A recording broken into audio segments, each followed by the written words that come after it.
Buenos días. Tenemos invitada hoy día a la doctora María Isabel Behrens. Ella obtuvo el Premio Academia Chilena de Medicina el año pasado y quedamos de entregarle el premio en la primera reunión de este año, en el mes de marzo. Bueno, y vino todo lo que vino y no se lo entregamos nunca. Y los mismos problemas que hemos tenido para la incorporación de académicos nuevos se arrastró a lo largo del año. El premio lo vamos a formalizar hoy día. Ni siquiera tenemos el diploma, porque el diploma está guardado en la academia, en el edificio de la academia con llave, y no tenemos acceso a eso todavía. Lo mismo que con el doctor Fernando Bío, que no le pudimos entregar el diploma, pero a lo mejor podemos ver el diploma. La Cristina está por ahí, debe estar proyectando.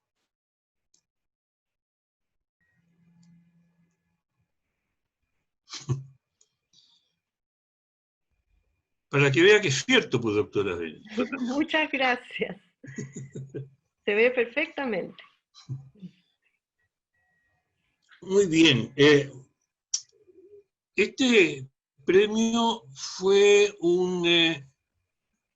se estableció uno de los primeros acuerdos de la Academia de Medicina hace 50 y tantos años, fue la creación de un premio a la investigación médica. Con el tiempo migró un poquitito de un premio a la investigación médica y se transformó en un premio a las líneas de investigación. O sea, se evitó de que una investigación aislada o un acto aislado fuera premiado, sino que fuera una línea de trabajo en investigación. Ha habido muchísimos premios a lo largo de estos años. Es bastante difícil asignarlo porque llega lo mejor que se está produciendo. Y la doctora Behrens tiene una línea de investigación que le he pedido yo que nos cuente un poco, que lo cuente ella y no yo, con lo cual se le asignó este premio. Doctora Behrens.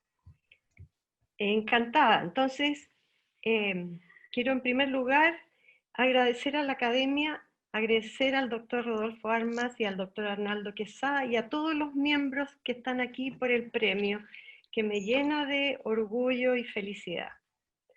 Me hace sentir que todos los esfuerzos sin sabores y también las enormes alegrías que ha dado el trabajo de investigación valieron la pena.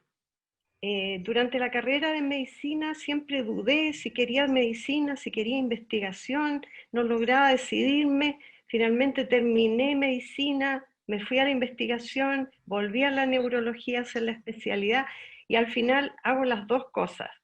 Pero si tuviera que elegir, elegiría medicina de nuevo para estudiar. Quiero compartirles, cortito si puedo, el trabajo que he realizado, espero que se vea. Entonces, el trabajo, la línea de trabajo que he desarrollado en los últimos años es la asociación inversa entre cáncer y Alzheimer. Cuando hacía un postdoctorado sobre muerte celular en Washington University, me llamaba la atención que muchas vías metabólicas que tenían que ver con el cáncer también estaban inversamente relacionadas con la apoptosis, un tipo de muerte celular. Y por otro lado, yo había trabajado ya como neuróloga en centros de adulto mayor y me llamaba la atención que los pocos pacientes que no tenían demencia habían tenido antecedentes de cáncer y se habían sanado, obviamente. Y después entonces cuando estaba haciendo la subespecialidad de demencias, también en la Washington University, donde tienen un estudio longitudinal de estudio de la memoria, pedí si podía estudiar si había en la base de datos una relación inversa entre cáncer y Alzheimer. Y ahí, junto con Catherine Rowe, publicamos este trabajo, donde encontramos que sí, eran 594 pacientes, aquellos que tenían demencia tenían menos desarrollo de cáncer en el futuro, Y al revés, los que tenían cáncer al inicio del estudio desarrollaban menos demencia que los que no tenían cáncer como antecedente previo. O sea que había una protección mutua entre estas dos patologías. Eso lo encontramos para todos los tipos de cáncer y las frecuencias las frecuencias de cada tipo eran más o menos las reportadas en Estados Unidos, con un 57% de todas ellas neoplasias de piel, que son las más frecuentes, y si analizábamos separadamente los cánceres de piel, también se encontraba esa asociación inversa. Después esta asociación se ha demostrado en más de 13 publicaciones en distintos países, con metaanálisis también. Entonces, al volver a Chile, pensando qué mecanismo biológico podría existir, un mecanismo, bueno, fuera de algo epidemiológico, estar más expuesto al sol, etcétera, que diera diferentes asociaciones. Podría haber un mecanismo biológico común que estuviera desregulado en sentidos opuestos, uno que favoreciera el Alzheimer y la muerte celular, por ejemplo, y otro el cáncer o la proliferación celular o menor muerte celular.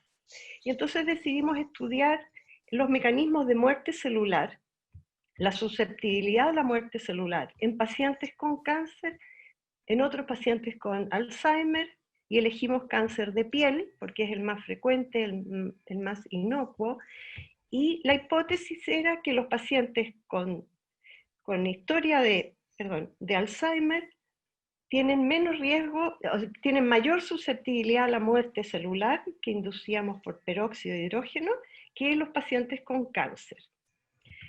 Y entonces tomábamos linfocitos de sangre periférica, se aíslan los linfocitos, se exponen a peróxido de hidrógeno, que es un oxidante, y se les mide la muerte celular en los distintos grupos.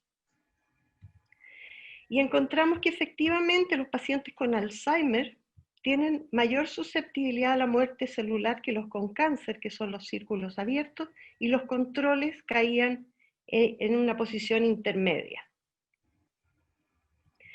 Después estudiamos también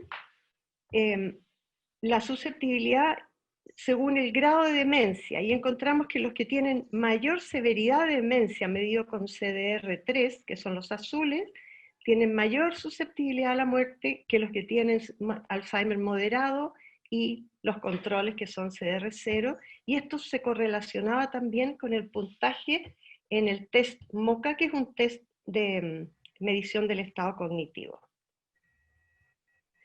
También encontramos que interesantemente el tipo de muerte celular se protege con vitamina B3 o nicotinamida. Entonces, si esta era la muerte por peróxido de hidrógeno en condiciones normales, con peróxido de hidrógeno, con nicotinamida se protegen los tres grupos, manteniendo la diferencia según el nivel de deterioro cognitivo. Después estamos trabajando en otra línea de experimentos, haciendo un modelo animal de cáncer y Alzheimer. Entonces elegimos ratoncitos transgénicos que son para Alzheimer, tienen incorporado una mutación humana de Alzheimer, y son ratones que se usan para experimentación. Desarrollan placas de amiloide en el cerebro entre los 2 y 3 meses de edad, y a los 5 ya están muy afectados. Y sus hermanos de camada, los hermanos que no tienen la mutación, se les inyectó un tumor melanocítico, un tumor de células melanocíticas en el lomo, y después de 28 días medimos el tamaño del tumor y el número de placas de amiloide en el cerebro que son características del Alzheimer. En realidad la mutación es de la proteína del amiloide. Y encontramos que efectivamente el tumor crece menos en los ratoncitos transgénicos que en los ratones wild type. Y también que el número de placas de amiloide en el cerebro es menor en el grupo transgénico con Alzheimer que en los grupos controles o wild type. Entonces tenemos acá un modelo donde podemos seguir estudiando qué qué mecanismo puede haber que proteja de algo que está en el cerebro versus un tumor que puede ser, en este caso, en la piel, pero puede ser en cualquier órgano. Después estudiamos qué pasa en pacientes que tienen, ahora de vuelta en pacientes, que tienen las dos patologías. Hay algunos pacientes que tienen un antecedente de cáncer, pero desarrollan Alzheimer de todas maneras. Y entonces en ellos investigamos cómo es el puntaje MoCA, ese test de estado cognitivo parecido al Mini-Mental, en el grupo de pacientes con y sin antecedente de cáncer previo. Y esto todavía es preliminar, pero encontramos que los pacientes sin cáncer tienen una velocidad de progresión más acentuada, más rápida que los con cáncer en el pasado. Y esto es un ajuste cuadrático que encontró una diferencia significativa. Ahora tenemos más casos, esto fue hecho con un estudio preliminar, y estamos en el análisis de estos segundos grupos de pacientes. Entonces, ¿cuál podría ser la señal? Planteamos que debería haber algo circulante que le informa del Alzheimer en el cerebro al resto del cuerpo, o un tumor en el cuerpo le informa al cerebro, y un buen candidato de esto podría ser el sistema inmune. Entonces pensamos que haberse recuperado de un cáncer podría dejar a la persona en un estado inmunitario elevado, estado inmunitario de protección inmunitaria elevado, que lo defiende de otras patologías, en este caso el Alzheimer, que también tiene un componente inflamatorio. Entonces nos asociamos con los doctores Flavio Salazar, Mercedes López, Alejandra Gleisner y Fabio Tempio de Inmunología en la Universidad de Chile, y tenemos dos proyectos andando. Uno es un FONDEF en el que queremos medir el perfil inmune de los pacientes con y sin antecedentes de Alzheimer, ese es un FONDESIT, y recientemente nos adjudicamos un FONDEF IDEA para estudiar la vacuna Trimelvax, que es la que han desarrollado los doctores Salazar y López, que es una vacuna derivada de células melanocíticas que ellos han mostrado que protege del desarrollo de cáncer o para el tratamiento de cáncer. Entonces, con la idea de que se esté produciendo esta defensa inmune, queremos probarlo en los ratoncitos transgénicos de Alzheimer, a ver si logramos que esta vacuna proteja del desarrollo de Alzheimer. Y este es entonces el proyecto adjudicado. Queremos inyectar esta vacuna Trimelvax a los pacientes con Alzheimer, medir la respuesta inmune, medir la memoria cómo sigue, y otras funciones de test. Quiero agradecer a mis colaboradores, a Daniela Ponce especialmente, porque es casi mi mano derecha, Felipe, Carol, Nicole, Mauricio Enríquez, Yamilet More, Jorge, Bruna, Bárbara, los FONDEF y FONDESIT. Y también quería en esta larga trayectoria agradecer a mis padres, en primer lugar a mi papá, por estimular mi curiosidad y perseverancia, a mi mamá por la exigencia y la rigurosidad. También agradecer a mis hijos, que lamento que a veces los dejé medio botados y ese tiempo no se recupera, así que les digo a los jóvenes que no desperdicien los momentos con los hijos. A mis nanas, porque sin ella no podría haber realizado muchas cosas de las que hice. A mis pacientes, que como voluntarios siempre con alegría, desinterés y apoyo han querido participar. A los estudiantes por sus ideas, entusiasmo, su colaboración. A mis colegas y colaboradores, como decía en especial a Daniela, y a mi compañero Pablo, que siempre creyó en mí. Muchas gracias. Muchas gracias a usted, pues, doctora, por Dios. Doctor Quesada, ¿podría usted dar cuenta de cómo llegaron ustedes a asignar este premio? Sí, presidente. Bueno, la comisión que analiza los antecedentes de los postulantes está conformada por 5 académicos.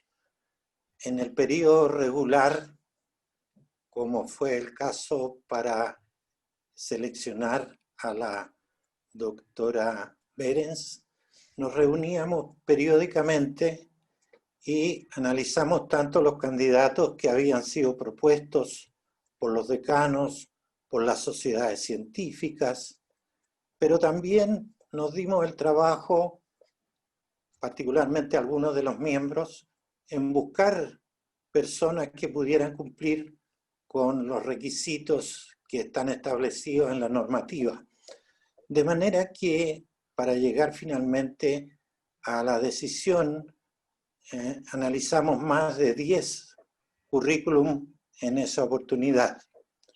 Finalmente llegamos a una selección de 2 candidatos que tenían la mayor cantidad de antecedentes en cuanto a publicaciones, como se ha dicho, a una línea de investigación establecida, a las citas de sus trabajos en las principales revistas de impacto internacional, y finalmente hicimos una votación absolutamente democrática en la cual la doctora María Isabel Berens resultó elegida. Así que mis felicitaciones para la doctora y el agradecimiento a los académicos que participan en este jurado. Como dijo el doctor Armas, estamos trabajando. Este año tenemos la satisfacción que hemos recibido ya 5 postulantes, todos de un alto nivel, como siempre ocurre y como fue el caso de la doctora María Isabel. Así que la decisión es difícil. Nuevamente felicitaciones a María Isabel. Gracias. Muchas gracias de nuevo. Felicitaciones, doctora, y yo le reconozco que me produce una suerte de sana envidia. Siempre me interesó a mí la investigación, y la investigación básica en el mundo clínico es bastante difícil de lograr, especialmente en Chile. Y este es un modelo de persona que ha hecho un trabajo básico clínico, como ocurre en las grandes universidades del mundo. Yo estuve mucho tiempo trabajando en metabolismo de la bilirrubina en ratas, y las ratas quedaron cuando volví al trabajo en el poli. Y se acabó la parte experimental.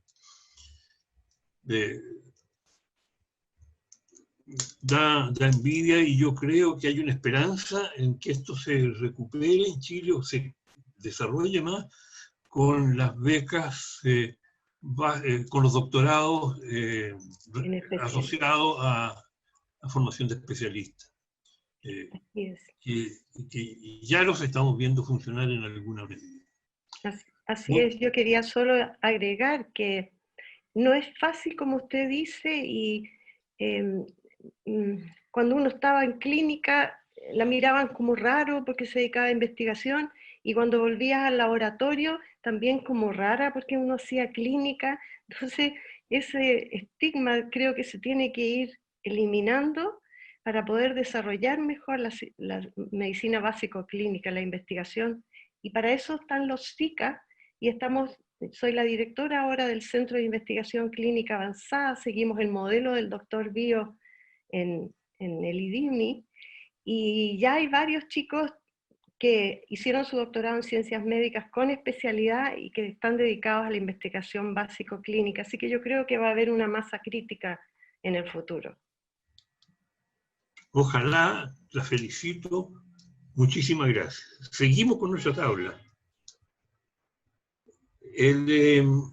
Pasamos al tema del día de hoy, que es la epidemia de las enfermedades crónicas del adulto, enfermedades cardiovasculares, metabólicas, enfermedad renal crónica, experiencia y futura. Si quiere acompañarnos, doctora Berens, es bienvenida. Si quiere irse, es comprendida. Y le entrego la reunión a la doctora Gloria López, que va a coordinar esta reunión. Doctora López. Hola, buenos días. La epidemia de las enfermedades crónicas es el tema de hoy día que nos preocupa mucho a quienes estamos participando en esta mesa.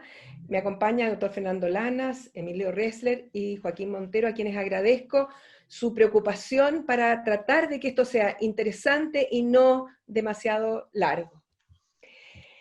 Las enfermedades cardiovasculares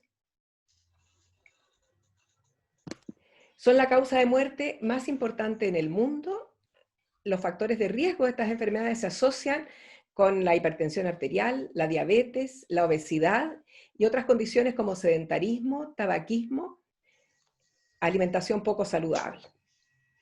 Tanto las enfermedades cardiovasculares como sus factores de riesgo siguen en aumento en Chile y globalmente en el mundo.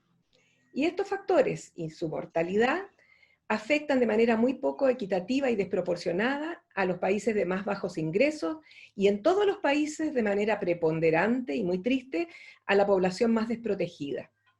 Y todo esto a pesar de que la mayoría de los factores son prevenibles y que la evidencia demuestra que la detección oportuna y el buen control previene las complicaciones que incapacitan y causan la muerte, y lo que suele ser muy importante son también medidas costo efectivas.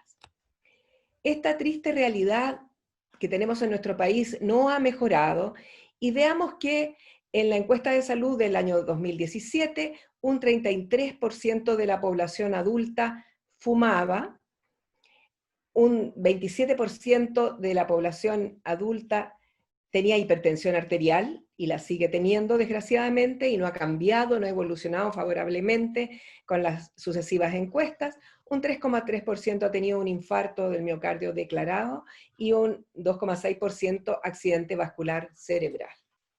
Después de este contexto general, me voy a referir muy brevemente a la realidad actual en diabetes, y los antecedentes que maneja la Federación Internacional de Diabetes demuestran que en el mundo tenemos 422 millones de personas con diabetes. Y que esta realidad, de acuerdo a las predicciones basadas en encuestas anteriores, está avanzando progresivamente y mucho más en algunas regiones. Por ejemplo, entre el 2019 se proyecta hasta el 2045 un incremento de un 143% en diabetes, un 74% en el sudeste asiático, y en nuestra realidad latinoamericana y centroamericana, un incremento de un 55% en contra de nuestro modelo, que sería Europa, en la cual la proyección de incremento es de un 15% hasta el 2045, y Estados Unidos y Norteamérica, que estaría con un incremento un poquito menor. Lo triste de esto es que además se calcula que 4 millones de personas mueren al año por complicaciones relacionadas con la diabetes. Y esta prevalencia que se incrementa está afectando de manera desproporcionada a las personas más pobres con ingresos menores. Y veamos que el año 80, esto era una enfermedad de personas ricas, los ingresos mayores. Y esto se ha ido aplanando la curva con los años. En cambio, en las poblaciones de más bajos ingresos, este incremento ha sido progresivo, llegando el año 2010 a cruzar y a sobrepasar a la población de mayores ingresos. Una realidad que no podemos dejar de mencionar es que tradicionalmente alrededor de una persona que se sabe diabética, que son las que están contempladas acá, alrededor de otra persona no conoce que es diabética. Esta realidad, por suerte, en Chile es bastante mejor, y por una persona con diabetes, solo un 20% hay desconocidos. Pero en un contexto que es dramático, y es que el estado nutricional de la población chilena hace que 1 de cada 4 chilenos tenga un estado nutricional normal, y el resto tiene nutrición por exceso, obesidad o sobrepeso. Y que seamos terriblemente sedentarios y sin mejorar en el curso de los años, y que además nos alimentemos mal, con solo un 15% de personas que se alimentan saludablemente consumiendo las 5 porciones de fruta y verdura que debiéramos consumir cada día. Veamos algunos indicadores de salud de nuestro país que fueron proporcionados por la doctora Melanie Pacot, encargada de enfermedades crónicas del Ministerio, a la cual le agradezco, que demuestra que el año 2017, en las personas en el programa de salud cardiovascular, la diabetes ocupa el tercer lugar, siguiendo a hipertensión arterial y a la dislipidemia. Y si ustedes miran acá, vean que esto suma no un 100%, sino un 184%, lo que significa que muchas personas tienen más de uno de estos factores, lo que es un tema importante.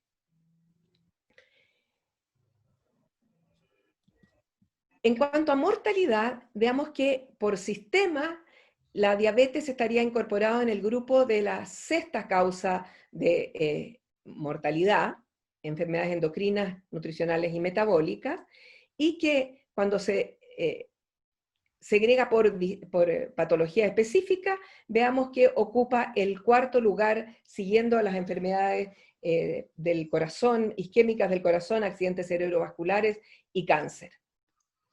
¿Y qué se está haciendo? ¿Qué se está planificando hacer y qué se ha logrado?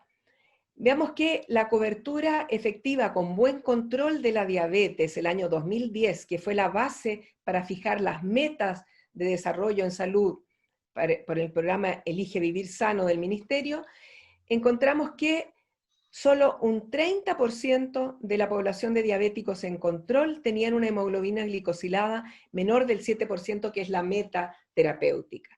Y tristemente vean ustedes cómo solo un 1.7% de esta población bajo control tenía las 3 metas alcanzadas con relación a hipertensión y lípidos, que son las metas que han demostrado prevenir las complicaciones crónicas asociadas. El plan Elige Vivir Sano para diabetes determinó aumentar un 20% esta cobertura efectiva y mejorar hasta un 36% el año 2020 el control metabólico en la meta. Estas cifras han ido mejorando, no se alcanzó este 35,8% por la pandemia, y desgraciadamente probablemente vamos a retroceder porque en este periodo el mismo ministerio comunica que hay un 75% de disminución de ingresos por diabetes al programa y una reducción de un 60% de los controles de las personas que ya estaban bajo control. Entonces, ¿qué se está haciendo y planeando hacer en salud pública? Campañas comunicacionales, que las podemos después discutir, guías clínicas que sean más aplicables, mejorar las garantías GES, aplicar estrategias de atención médica diferentes, como una que recomienda la Organización Mundial de la Salud, que se llama HEARTS, implementación y aprovechamiento más amplio del Hospital Digital para Diabetes, que demostró en un programa piloto más de 21.000 atenciones muy resolutivas, alianzas entre pacientes, la empresa, por ejemplo, esta Alianza para un Chile sin Diabetes, que involucra a la Embajada de Dinamarca, una empresa productora de insulina, el Ministerio de Salud, los pacientes y las sociedades científicas, que está produciendo un material de difusión que parece ser importante y que ojalá pueda además concretar algunas medidas. Actualización de la ley Ricarte-Soto de uso de bombas de insulina para diabéticos tipo 1 en un grupo muy específico. Y transición, y esto es lo que me pareció más interesante, y ustedes van a ver que más adelante el doctor Montero se va a referir a esto, transición hacia un modelo de atención centrado en la persona, en el contexto de la multimorbilidad y que sea integral y continuo. Esto es lo que se está haciendo y se está planificando hacer. ¿Y qué obstáculos podemos ver? Primero, y para mí muy importante, una red asistencial poco funcionante, insuficiencia en número y también en capacitación del equipo de salud que atiende a los pacientes, falta de políticas efectivas y coordinadas entre las áreas de salud con las áreas de educación, de la agroindustria, de comunicación social, de transporte y economía para mejorar la calidad de vida de la población y disminuir los factores de riesgo. Y falta de adecuación científica de los métodos y técnicas de educación para cambios de conducta y autocuidado de los pacientes adultos. Con esto yo creo que les he mostrado de manera muy breve lo que implica el problema general y voy a pasar la palabra al doctor Fernando Lanas, que se va a referir a enfermedad cardiovascular y los riesgos, factores de riesgo asociados.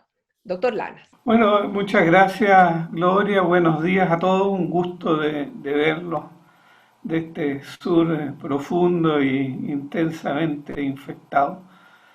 Y me voy a permitir, en realidad, para hablar de enfermedad cardiovascular y sus factores de riesgo, hacerlo fundamentalmente en función de tres ensayos clínicos, perdón, tres estudios epidemiológicos en los que he estado participando, que es el INTERHEART, el INTERSTROKE y el estudio PURE.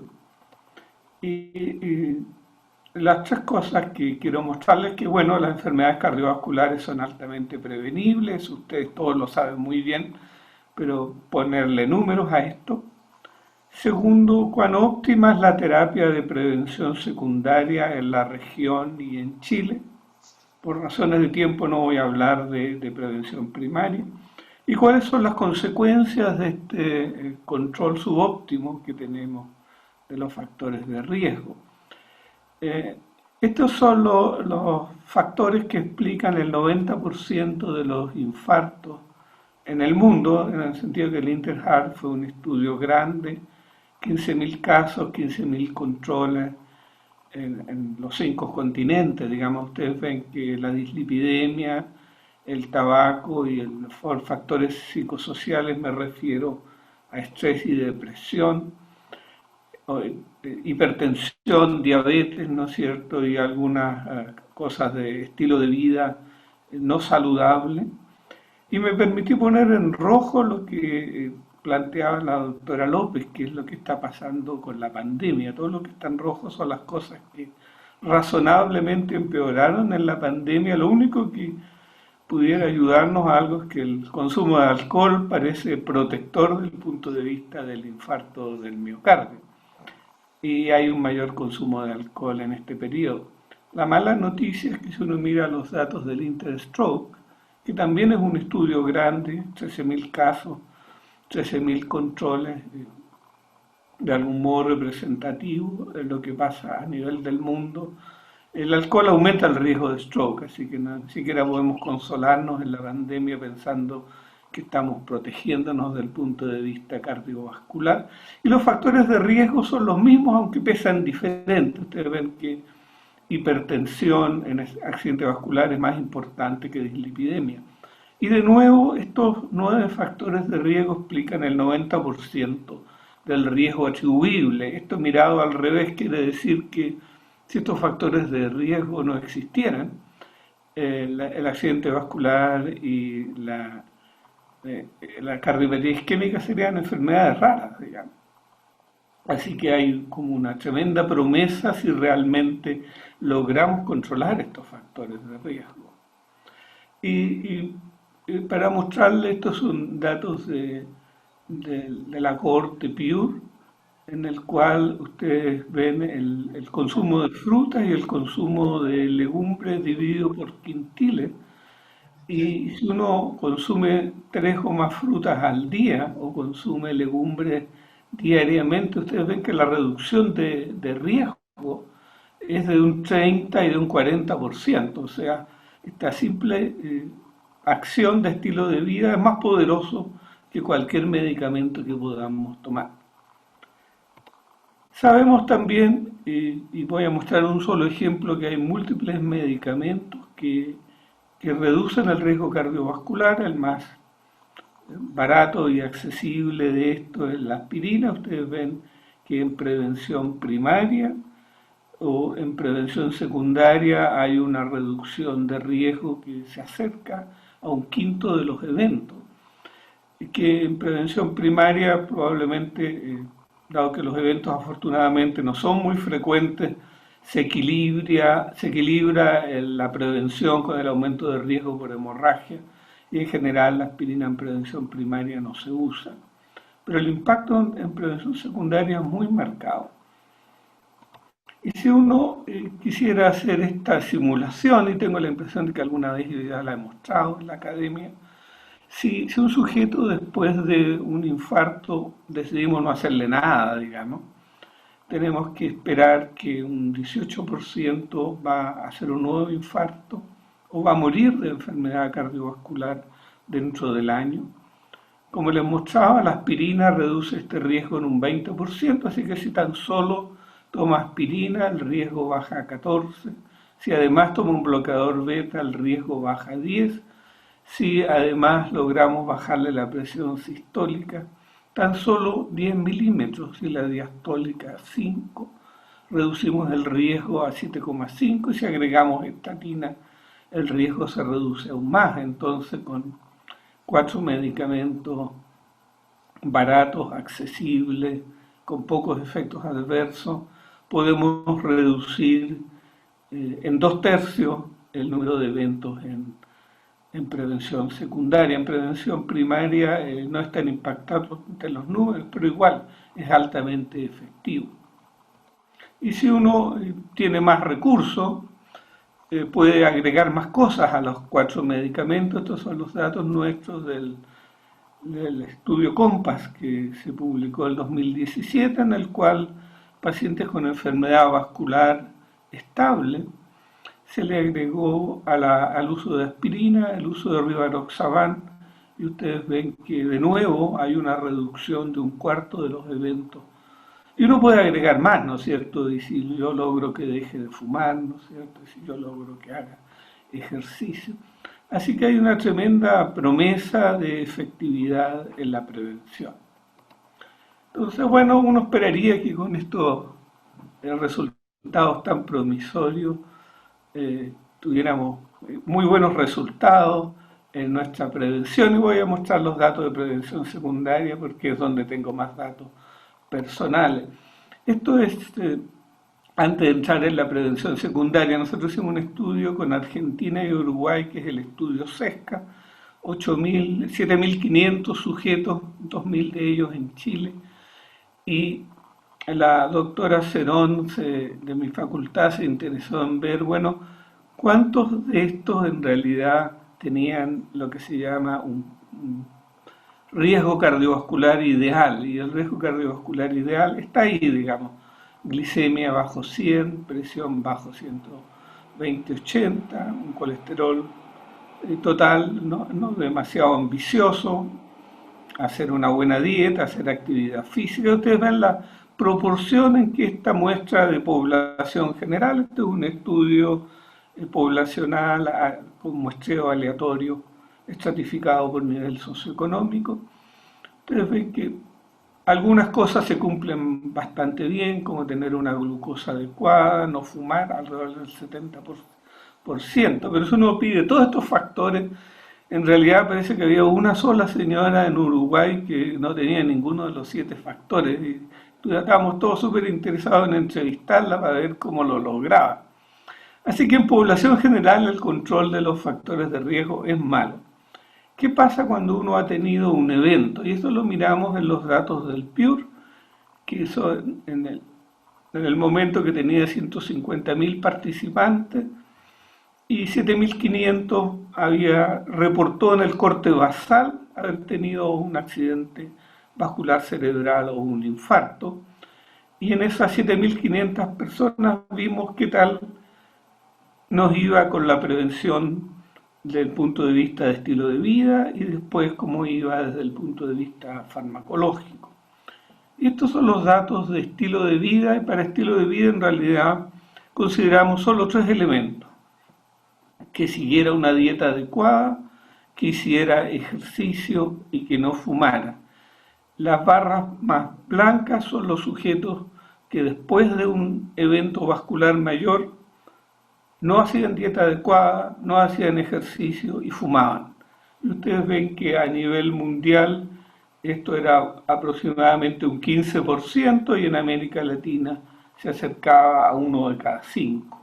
O sea, muy mal manejo de cambio de estilo de vida. Y la barrita más pequeña son los sujetos que sí cumplían, y ustedes ven que tanto a nivel mundial como a nivel de América Latina, solo un 5% de los sujetos tiene un estilo de vida adecuado después de un evento vascular mayor.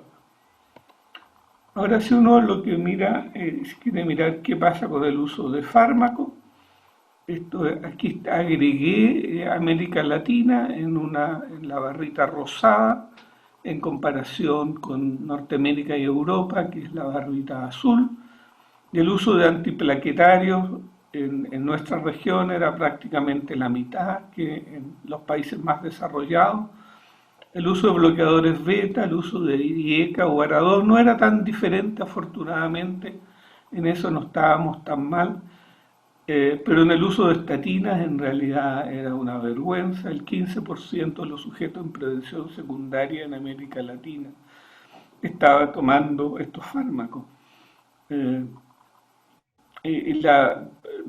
Cuando yo vi los datos generales dije, no, pero en Chile que tenemos tan buena prevención primaria y secundaria va a ser mucho mejor. Y la verdad es que no. Los pacientes post-infarto y sobre todo post-accidente vascular cerebral, el primero y segundo año tienen un bastante buen control, pero después esto se relajan los pacientes y nos relajamos también los médicos y los servicios de salud. Esto es ya solo chileno, es la tesis de doctorado de la doctora Nasal de la Universidad de Chile. Lo que hicimos fue tomar 416 pacientes que fueron dados de alta de 6 hospitales públicos de Chile. Esto fue hace 10 años atrás en realidad. Y un año después vimos que cómo se hacía su terapia y aparentemente era bueno, digamos. El 92% tomaba aspirina, el 85% tomaba estatina, un porcentaje bastante bueno usaba bloqueadores beta o IECA o ARA2. Estos resultados eran bastante similares a los del EUROASPIRE, que es el mismo registro en Europa para el mismo año. La parte triste vino cuando fuimos al logro de metas, digamos. Y ahí está el logro de metas, la meta más lograda es no fumar. Pero claro, hay que considerar que solo un 30% fumaba al momento de infartarse. En general, después de infartarse, la gente no empieza a fumar. Y del 30% que fumaba, 2/3 dejaron, entonces la mayoría no fumaba. Pero ustedes ven que actividad física, índice de masa corporal, no había mayores logros. Presión arterial, que es un logro tan alcanzable con los fármacos que hay ahora, se lograba entre la mitad y 2/3 solamente, y un colesterol LDL bajo 70 solo en el 30%. Esto sirvió para, entre otras cosas, para que el ministerio se allanara a que hubiera atorvastatina 80 miligramos disponibles en atención primaria y en los consultorios y hospitales. Así que yo creo que si repitiéramos este estudio ahora, probablemente nuestros datos serían un poco mejores. Bueno, ¿y cuáles son las consecuencias de esta prevención subóptima? Esto de nuevo viene de los datos del Interheart, y aquí tenemos los países de ingreso alto, ingreso medio e ingreso bajo, y se calculó el score Interheart, que es como quien dice un Framingham, pero mucho más completo, con mucho más variables, que no es muy práctico en el día a día, pero es una herramienta útil en investigación, porque incorpora muchas otras variables que determinan el riesgo. Ustedes ven que los países de altos ingresos tenían un riesgo más alto y bajaba paulatinamente para ingreso medio y bajo. Lo que uno hubiera esperado entonces es que los países de ingresos altos hubieran tenido más eventos y los de ingresos bajos menos. Pero ocurre exactamente lo contrario. Los países de ingresos altos tienen menos eventos cardiovasculares mayores que los países de ingreso medio bajo, y por alguna razón América Latina se comporta en ese sentido como un país de altos ingresos. ¿Por qué? ¿Quién sabe? Porque la prevención no es tan buena, no sé si el estilo de vida o algún factor genético nos ayuda, no, pero y estos no son pocos números, estamos hablando de varios miles de sujetos en cada estrato. Lo que sí ya no andamos también es si miramos qué pasa con mortalidad cardiovascular. De nuevo, América Latina es la barra verdecita, la que está al lado, digamos. Esto es los de países de ingresos altos. Ustedes ven que más que duplicamos la mortalidad de los países de ingresos altos. y los países de ingresos más bajos, por supuesto, más que la triplican, y eso vale para mortalidad cardiovascular y vale también para mortalidad total. En América Latina duplicamos la mortalidad total de los países de altos ingresos. Y finalmente, si uno ve lo que pasa con educación, y esto en realidad es mortalidad al día 28, en los países de altos ingresos no hay mayor riesgo de morir entre los sujetos de educación más alta, universitaria, y los sujetos que no tienen educación primaria, lo que apunta a servicios de salud más equitativos, digamos. El sujeto que se infarta en Canadá y tiene poca educación y probablemente pocos ingresos, tiene acceso a una calidad de atención que es parecida a los otros grupos educacionales. En cambio, lo que pasa en los países de ingreso medio es que claramente el grupo más educado tiene una mortalidad muy parecida a los países de altos ingresos, pero los sujetos con menos educación y menos ingresos probablemente tienen un riesgo mayor, y en los países de ingreso bajo eso es mucho peor. Concluyendo entonces, uno, las enfermedades cardiovasculares son altamente prevenibles, el grado de control de factores de riesgo en nuestra comunidad es bajo, y la consecuencia de esto es que en los países de ingreso bajo o medio, la morbilidad y mortalidad cardiovascular es más alta. Muchas gracias, doctora López, es lo que yo quería contarles. Muchas gracias, Fernando. Realmente muy, muy interesante y motivador. A continuación, entonces, le voy a dar la palabra al doctor Emilio Ressler, quien va a abordar desde la perspectiva de enfermedad cardiovascular y enfermedad renal terminal. Emilio, por favor, tienes la palabra. Muchas gracias, doctora López, por la oportunidad de tocar este tema que yo creo que es importante. Y parto definiendo enfermedad renal crónica, que va más allá de la insuficiencia renal crónica. La enfermedad renal crónica se define como una anomalía de la estructura o función del riñón presente por más de 3 meses. Las herramientas para detectarla son simples y aplicables en atención primaria. Calcular la velocidad de filtración glomerular con fórmulas derivadas de la creatinina, examen de orina e imágenes. Habitualmente la ecografía es suficiente para responder muchas dudas. Si vemos nosotros la evolución de las enfermedades renales crónicas, en general, la gran mayoría tienen una pendiente que va de una función de 100% a aquí que marcado en esta línea churada celeste, que es la necesidad de reemplazo de terapia renal. Más temprano o más tarde vamos a estar enfrentados a o terapia de reemplazo renal o medidas paliativas en personas que no pueden acceder a este tipo de razones de tipo médico. Por eso, para poder entendernos que estamos hablando de cada paciente en particular, la enfermedad renal crónica está dividida en etapas, de la etapa 1 a la 5. Esto es lo que clásicamente llamamos insuficiencia renal, paciente con velocidad de filtración bajo 30 ml minuto. 5 es enfermedad renal crónica terminal, que necesita terapia de reemplazo. Pero quiero subrayar que el tener una función renal normal con alguna anomalía, me sacaron el riñón izquierdo que tenía un cáncer, o soy diabético, y tengo una velocidad de filtración normal, pero tengo microalbuminuria, eso es enfermedad renal crónica en etapa 1 si tengo una buena función renal. Pero porque estamos llamando la atención en hacer prevención. Ese grupo, independientemente de su creatinina, hay que hacer prevención primaria y secundaria, según el caso, tratando intensamente la hipertensión, usando inmunoglosema convertidora, evitando factores de riesgo renal. ¿Cuál es la prevalencia en nuestro medio?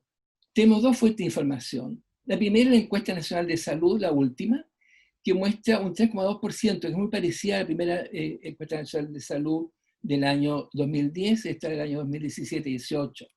Esto significa que en Chile tenemos más de medio millón de personas con una enfermedad renal crónica en etapa mayor que la 3. Y el grupo que más pesa es la etapa 3, donde podemos hacer muchas cosas para reducir la velocidad de progresión, como lo voy a mostrar más adelante. ¿Cuál es la población en riesgo? Los adultos mayores, los adultos muy mayores, los diabéticos y los hipertensos. Fáciles de detectar, fáciles de intervenir. Con el tiempo ha ido aumentando la enfermedad crónica terminal. Les muestro la estadística de Latinoamérica, la última que encontré, ya hasta el 2005, no hay estudios posteriores, pero ustedes ven cómo hay un ascenso progresivo en el número de personas que necesitan terapia de reemplazo renal.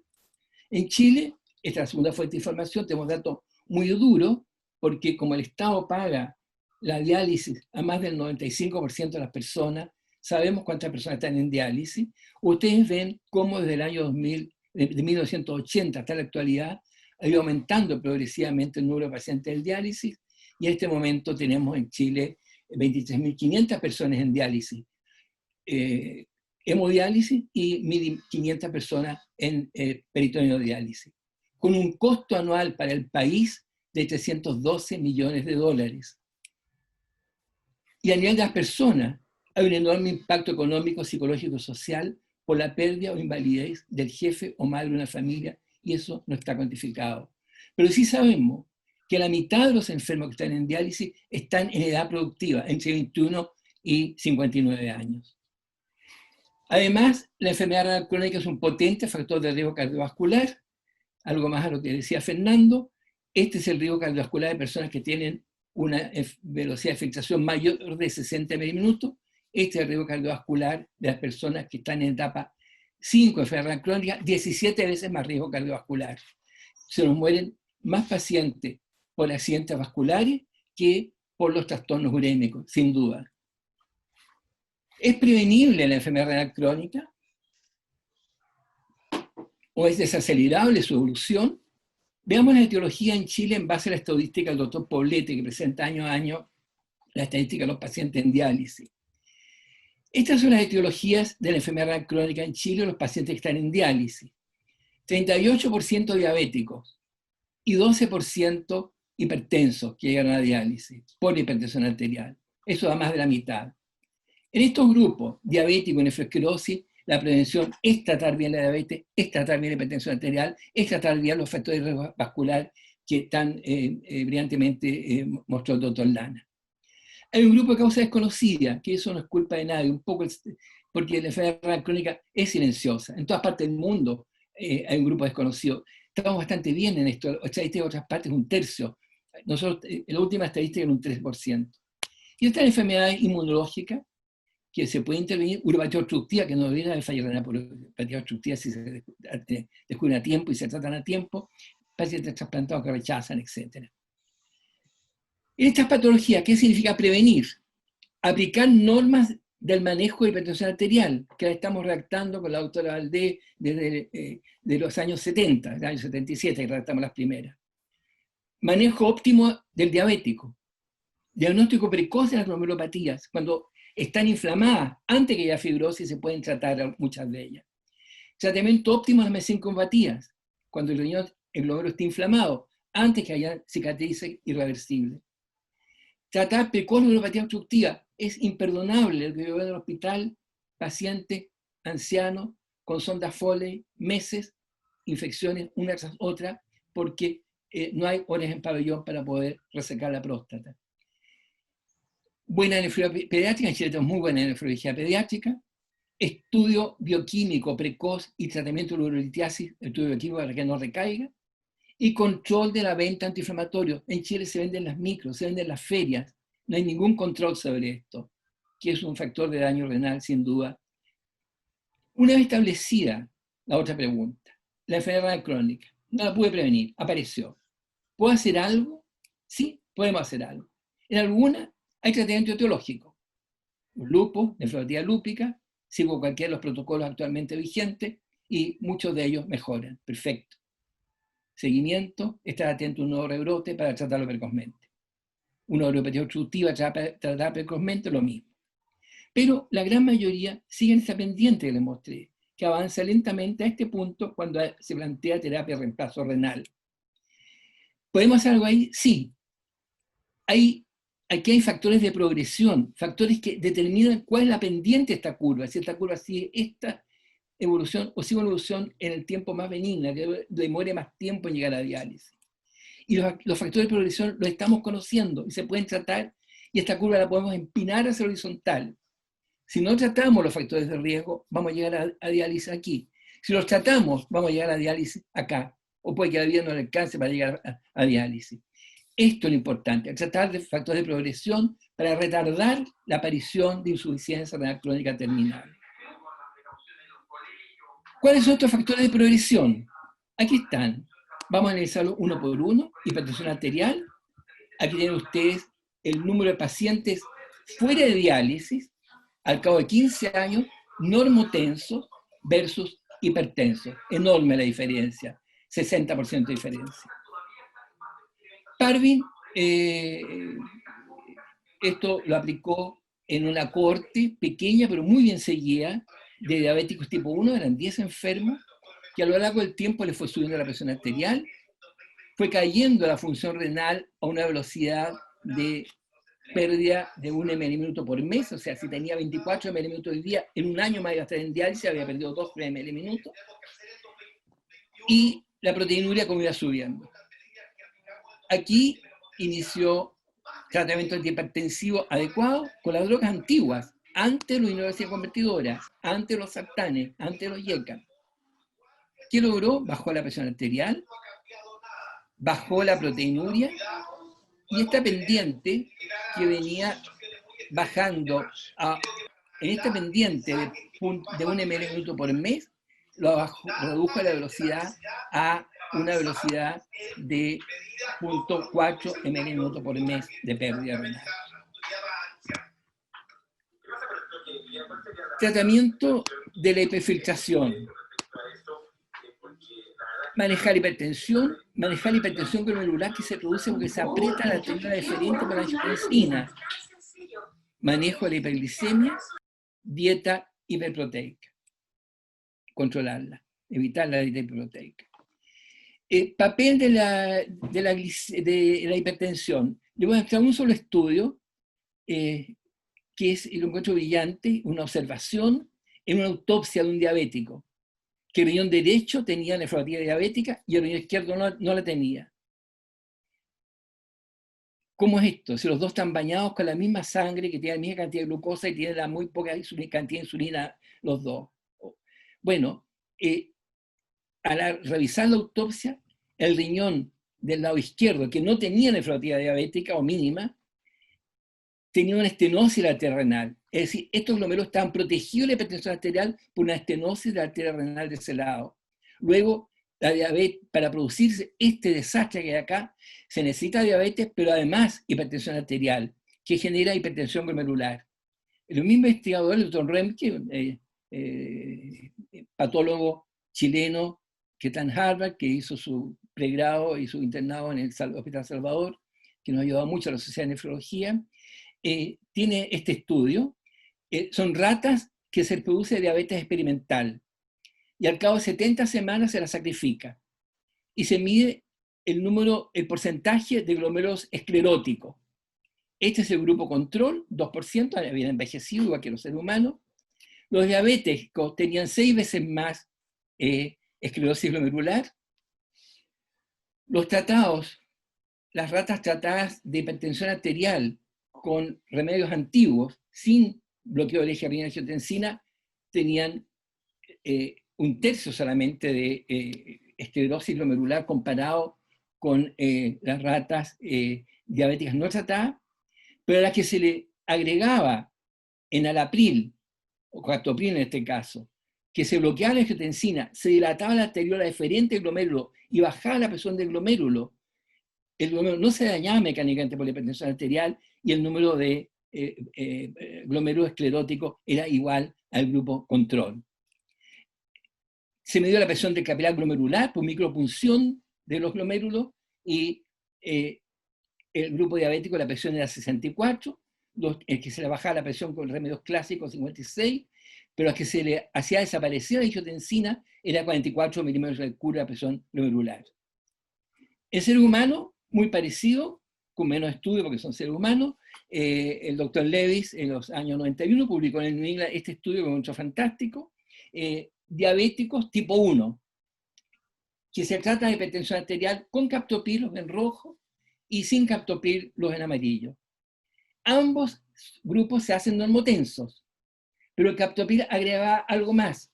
El porcentaje de enfermos que doblaron la creatinina, y que bajó la funcionalidad a la mitad, por lo tanto, al cabo de 4 años, fue de un 10% en los tratados con captopril, los que no tenían angiotensina, por decirlo fácil, contra casi un 30% de los tratados con terapia clásica. Aquí, en este grupo, se trató la hipertensión arterial, sistémica, pero además se trató la hipertensión glomerular. Se bajó la presión del glomérulo al abrir la arteria eferente y cae la presión del glomérulo. Disponemos otra herramienta ahora que promete, como todos los remedios nuevos, hay que verlos a lo largo del tiempo. Son las glifosinas, que bloquean la resorción tubular de glucosa asociada a sodio en el túbulo proximal, por un mecanismo que es muy largo de explicar. Aprieta la arteria aferente, se aprieta la puerta de entrada de sangre al glomérulo y también cae la presión glomerular. A cabo de 32 meses, eventos renales, el grupo con DAPA, 8%, el grupo sin DAPA, 16%, el doble. Hiperglicemia. Otro estudio observacional que muestra el papel de la glucosa, que lo encuentro brillante también, publicado en New England. Sujeto con trasplante de páncreas, sin trasplante renal, porque en el momento del trasplante de páncreas la funcionalidad era normal. Se biosió el riñón y ya había glomerulosclerosis diabética. Aquí tiene usted estas bolas, ¿no es cierto?, que marcan la nefroticidad diabética. Al cabo de 5 años, ese riñón estar bañado en sangre con glucosa normal y teniendo niveles adecuados de insulina para su requerimiento metabólico, gran reducción del daño, y a los 10 años casi desaparición. ¿Cuál fue el cambio del CACA?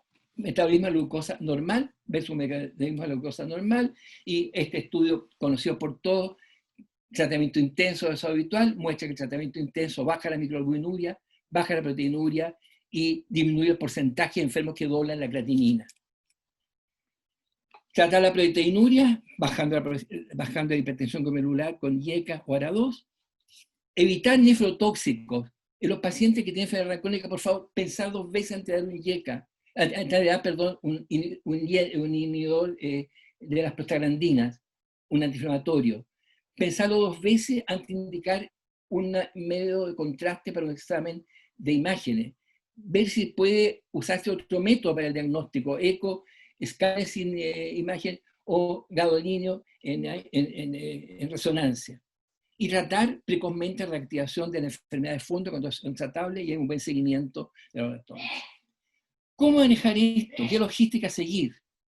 En Chile somos 224 nefrólogos registrados para esta masa de enfermos que les nombré. Y esto muestra cosas como esta. Es un estudio nuestro que nos preguntamos cuál fue la primera creatinina que tenía el enfermo cuando fue derivado al nefrólogo. ¿Con qué creatinina fue derivado por primera vez al nefrólogo? Los pacientes que estaban en diálisis por nefropatía diabética. Bueno, creatinina entre 1 y 3, un 30%, y pacientes que vieron al nefrólogo con creatinina entre 3 o 6, o la primera vista al nefrólogo fue cuando ya estaban en diálisis, son un 50%. La mitad conocieron al nefrólogo cuando ya no había nada que hacer. ¿Qué creo yo? Muy parecido a lo que dijo Fernando.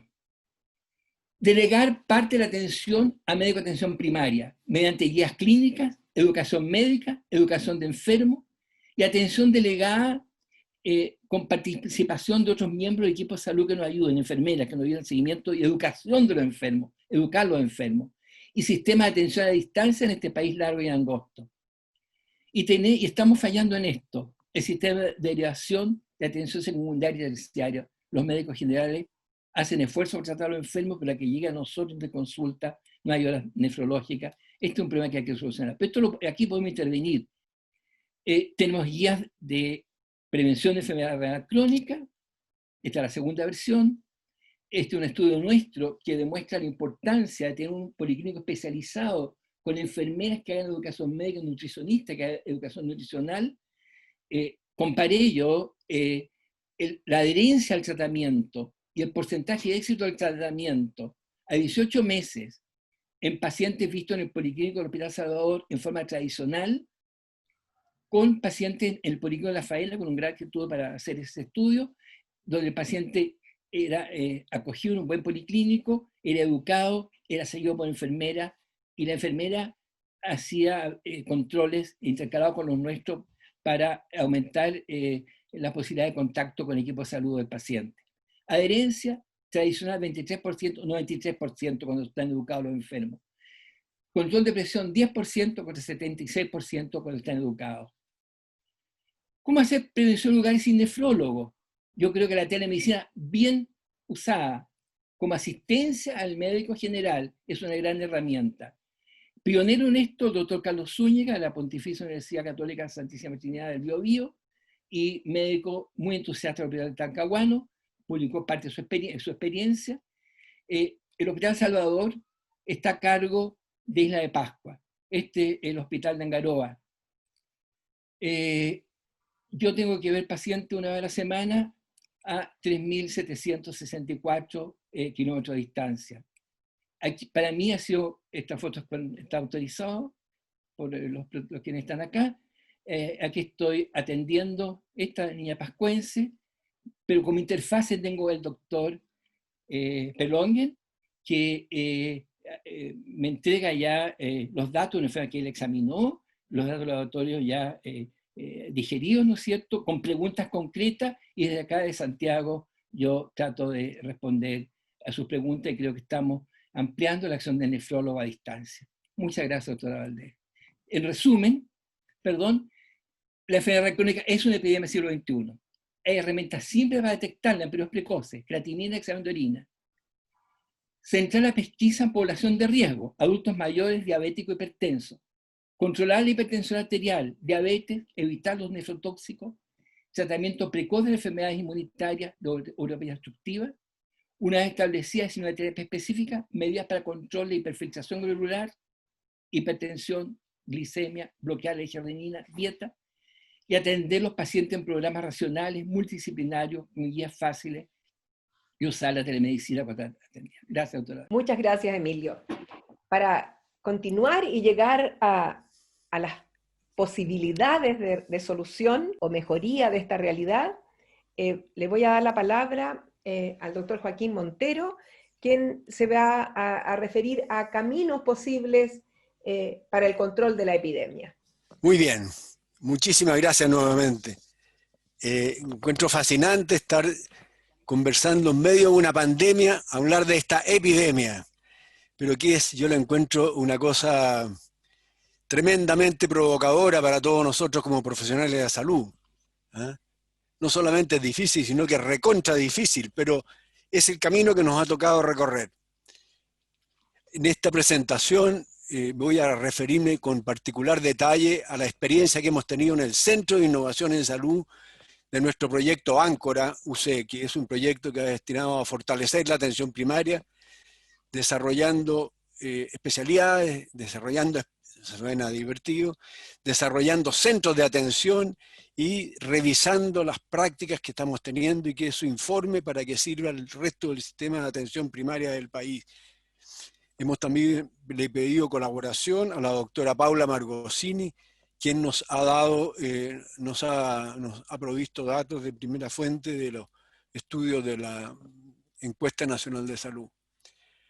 Acá tenemos precisamente los resultados que ella nos entregó diferenciados de la comparación de las dos últimas encuestas. Y qué interesante detenerse un poquito acá. Encontramos que hay multimorbilidad en el 70% de los adultos que tienen 2 o más enfermedades crónicas. Y aquí la definición que hace Paula es esta, que es aquellos que tienen o requieren atención médica individual. Porque uno pudiera tener enfermedades que no requieren atención médica individual, no entraría. Y esto entonces, mirándolo así, esto está mirado en el sentido de cuál es la demanda o la carga al sistema de salud. Y vemos cómo cambió esto del 2010 al 2017. Pasamos de tener un porcentaje de enfermos que tenían 5 o más enfermedades crónicas en el año 2010, de 11,9% a 17% en 2017. Es decir, un aumento desmedido de lo que significa carga que presenta un individuo y sobre todo el sistema. Y a su vez, los que no tenían enfermedades crónicas en el 2010 en la población de 15 o más años de edad eran 13% y esto ha disminuido a la mitad, 7,9%. Acá abajo están individualizadas las cosas que han sido consideradas enfermedades crónicas dentro de la ENS, que no son las mismas que se consideran en otras partes, como vamos a ver acá. Es decir, estamos ante una expansión enorme de lo que son el número de enfermedades por personas, enfermedades crónicas por persona, y sobre el total de la población. Aquí tengo 3 definiciones de multimorbilidad que no nos vamos a detener en detalle. Lo único que quiero destacar con esto es que los países o los grupos de países han dado distintas formas. No es siempre igual lo que se dice en una parte que en otra. Para esta presentación yo he querido concentrarme en el tema de lo que ha presentado la doctora Margosini. Es las personas que tienen 2 o más condiciones crónicas y que requieren ser atendidas individualmente cara a cara. ¿Ya? Es una forma de entender un poco por dónde vamos a ir navegando. Ciertamente que los factores de riesgo social, los factores biopsicosociales, siguen siendo determinantes e importantes que determinan una mayor carga de morbilidad, pero para simplificar las cosas nos vamos a quedar en esto. Bueno, ya lo han dicho, ustedes se lo imaginan, pero con esto quiero sintetizar por qué es importante la multimorbilidad. Está claramente demostrado, y aquí están las referencias, ¿no es cierto?, que la multimorbilidad se asocia con malos resultados en salud y con disminución de la calidad de vida asociada a salud, más allá de los riesgos específicos individuales que tienen cada enfermedad. El conjunto de ellas actúa también, tiene un efecto sinérgico. La multimorbilidad genera un aumento de la morbilidad y la mortalidad cuando actúan en conjunto. Y esto, además, se ha visto que genera una sobreutilización de los recursos importante en los sistemas sanitarios. El 80% en Estados Unidos del gasto del Medicare es absorbido por pacientes con 4 o más patologías crónicas, con aumento exponencial por cada patología agregada. Y por último, dado el envejecimiento de la población, la multimorbilidad ya no es una excepción, sino que es la norma y ha pasado a constituirse como uno de los, ya lo decíamos, de los grandes desafíos que tenemos hoy día. ¿Cuántos somos en Chile? Adultos, de los 15,5 millones de personas adultas, de acuerdo a la estimación, hay 10.900.000 personas que tienen 2 o más enfermedades crónicas. Y de estos, 2.700.000 tienen 5 o más enfermedades crónicas. Es decir, para darse cuenta, digamos, cuál es la carga que está recibiendo nuestro sistema, la estimación que hizo Paula Margosini el año 2017 era que, tomando en cuenta los datos del DEIS, el REM, digamos, del MinSal, habían 2,3 millones de pacientes controlados en el programa de salud cardiovascular. O sea, más o menos es lo que hay ahí. Y la capacidad total que tiene de atención, si concebemos que en la atención primaria uno espera que haya una atención para patologías crónicas, digamos, consulta, digamos, no urgencia, es del orden de una consulta al año. Esa es la capacidad a la cual ya estamos bastante sobrecargados. Es decir, si a esto entonces le agregamos esta carga, y si quisiéramos, lo que vamos a ver ahora, responder a lo que nosotros mismos hemos fijado como una cosa razonable y que está contenido en las garantías auge de cada una de estas patologías, esto supera en 4 veces la capacidad total que tenemos de atención de pacientes si nosotros quisiéramos respetar la garantía y las frecuencias de atención que requerirían todos estos pacientes. ¿Cuáles son los caminos para enfrentar la epidemia? Yo aquí he sintetizado 2, no porque sean todos, sino que por los que nos vamos a referir. El primero es el cambio en el modelo de atención. Y luego el segundo va a ser algo que ya se han referido, el doctor Redler particularmente, el uso de las tecnologías de información y la atención virtual, en el cual voy a hacer alguna mención nada más. De ahora en adelante, entonces, vamos a pasar a nuestra experiencia de la Universidad Católica, lo que hemos desarrollado para potenciar la atención primaria. Para esto hay que entender que el país, a raíz de la reforma de salud del año 2003, el presidente Lagos era un ferviente partidario de introducir la medicina familiar, y esta se introduce en un modelo que se llamó el MAIS, Modelo de Atención Integral de Salud con enfoque familiar y comunitario, en el cual hay una población que está a cargo, es decir, el equipo de salud en un lugar, en lo que llamábamos antes los centros de salud, los policlínicos, etcétera, distintos nombres que han venido cambiando hasta los centros de salud familiar, se hacen cargo de una población, en teoría, para proveerles un cuidado integral que asegure ser continuo, que sea resolutivo y efectivo, trabajando ellos con un equipo de salud competente, desarrollando la prevención y la promoción, y con una comunidad que la tienen activamente participando en este cuidado.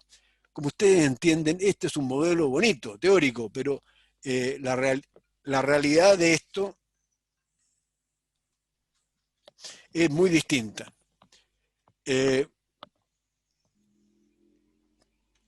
Esta propuesta que hizo el país el año 2003 es muy congruente con lo que plantean los organismos como la OMS, la OPS, del modelo a desarrollar en los países. Aquí plantea 3 tipos de modelos. Uno, la consulta médica con un consultorio externo tradicional, que responde a la demanda de una enfermedad o la necesidad de un tratamiento, una curación, ¿ya? Y que básicamente tiene que ver con responder a una consulta de carácter episódico y que se limita a eso. Y los que llegan aquí son los beneficiarios. Nosotros, no era así lo nuestro, ya habían otros tipos de programas asociados, ¿ya? Pero tenía mucho de esto. Con la reforma de salud aparecieron las garantías y los compromisos que toma el país para responder a 80, 86 hoy día patologías, ¿no es cierto?, que se han considerado necesarias para garantizar la atención en forma explícita, taxativa, y que el Estado se obligaba a responder en un plazo dado, con calidad. Y esto cambió un poco el modelo y nos obligó a trabajar desde la reforma en adelante con la implantación de los GES en torno a enfermedades prioritarias. Favoreció el concepto de enfermedad para ejecutar en torno a esa enfermedad la ejecución de programas. Pasábamos y empezamos a conformar los programas de hoy día, el programa de salud cardiovascular, que agrupa diabetes, enfermedades cardiovasculares y otros programas de TBC, de HIV, etc. Y se centraba en eso. Claramente planteándose que la gran meta era luchar contra las enfermedades definidas. Sobre los objetivos, las responsabilidades tenían que ver con esos objetivos y que los destinatarios eran los afectados por aquello. Pero los que no estaban afectados quedaban desmejorados, no eran atendidos. Entonces empiezan a aparecer las listas, ¿no es cierto?, de espera en las personas que tienen etnia, que tienen enfermedades por año, que muchas veces son incapacitantes, pero no han sido beneficiados. Y la transición entonces que plantean estos organismos es pasar a la atención primaria centrada en la persona, en base no a esas enfermedades, sino que a sus necesidades de salud, con una relación que sea personal, duradera en el tiempo, integral, continua, centrada en la persona, sobre todos los integrantes de la comunidad y a lo largo del ciclo de la vida y asociados en la gestión de su salud y la de su comunidad. Paradojalmente, el modelo del cambio que proponía la reforma al MAIS tenía que ver con esto, pero a esto se le adjuntó la garantía. Y lo curioso era que los recursos económicos muchas veces tenían que ver con el mejor cumplimiento de estas, que eran más fácil de medir, que con la atención que tenían que darle a esto. Y esto ha sido parte de los problemas que hemos tenido. ¿Ah? No todos aceptan esta interpretación que nosotros damos, pero creemos que es bastante atendible. Nosotros, como universidad, decidimos desarrollar centros de salud familiar bien implementados, con todo lo que se necesita de acuerdo a los estándares del Ministerio y de la OPS, con un modelo de trabajo que ya estaba planteado, cuidando espacios físicos dignos, con recursos humanos suficientes, con la capacidad para enfrentar la demanda que iba a tener de este tipo de problemas, y con una gestión informatizada de tal forma de poder hacer un seguimiento bien llevado de todos los pacientes y tener resultados de gestión periódicos. Y esto que aquí reflejado, y esto lo fuimos evaluando y fuimos viendo que había claramente una mayor satisfacción de los pacientes, una mayor resolutividad y una mayor eficiencia en el uso de los recursos. Todo esto está documentado y publicado. Esta es la publicación específica que tenemos, pero me voy a centrar solamente en el aspecto de la resolutividad. ¿Ah? Las proporciones de los profesionales que habían no es que tuviéramos más, sino que teníamos las que eran recomendadas. Y sí, estaban bien preparados para este trabajo, y ya teníamos médicos familiares trabajando en una proporción que no eran todos los médicos que trabajaban allí, sino que eran del orden de la mitad o la tercera parte. Y fíjense cómo mejoró la resolutividad. Miramos la demanda a las consultas de urgencia de los pacientes que eran de nuestro territorio sobre la urgencia del hospital, que era el Sótero del Río, y bajó del 18 al 25%. La atención en los SAPU bajó del 62 al 79%. Esto es comparado con los mismos centros de salud comunales, esa es la diferencia. Y la derivación a especialistas bajó del 27 al 52%. Es decir, claramente, este modelo de salud familiar, que era el propiciado por la reforma, pero bien implementado, tenía una mucho mejor respuesta, digamos, a las necesidades de salud. La evaluación que hizo el Ministerio a través de la División de Atención Primaria el año 2016, en qué medida estaba bien implementado el modelo MAIS, la refleja aquí una presentación que hizo en su momento el encargado de la División de Atención Primaria, el doctor Martorell, y ve que efectivamente después de más de 13 años de instalada la reforma, el nivel de implementación aceptable era todavía altamente insuficiente. Algunos había el uso de tecnología apropiada. No crean que era mucha tecnología, era tener el aparato, o sea, un esfingomanómetro, tener cosas menores. Pero en cuanto al contar con las cosas que se habían considerado necesarias, como por ejemplo el contar con las personas bien preparadas, solamente alcanzaba la mitad. La capacidad de trabajo en lo preventivo estaba un poco más de la mitad. El enfoque familiar de hacerse cargo de las personas y de las familias con su entorno y hacer seguimiento integral era bajo, 31%. En fin, no quiero detallarme en esto, pero simplemente con esto quiero decir que todavía estábamos en una deuda importante en cuanto a lo que se propuso para la reforma y lo que se logró implementar.